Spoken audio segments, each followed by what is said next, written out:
ইন্নাল্লাহা লা ইয়াগফিরু আন ইউশরাকা বিহি ওয়া ইয়াগফিরু মা দুনা যালিকা লিমান ইয়াশা ওয়া মান ইউশরিক বিল্লাহি ফাকাদ দাল্লা দালালাম বাঈদা।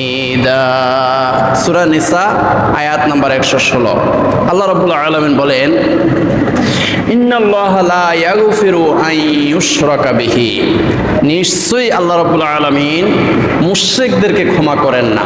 যারা আল্লাহর সাথে শিরিক করে, আল্লাহর সাথে অংশীদার স্থাপন করে, আল্লাহর মতো অন্য কাউকে মনে করে, আল্লাহর মতো শক্তিশালী, আল্লাহর মতো হায়াত দাতা, আল্লাহর মতো রিজিক দাতা, আল্লাহর মতো সুস্থকারী, আল্লাহ যেইভাবে মানব জাতিকে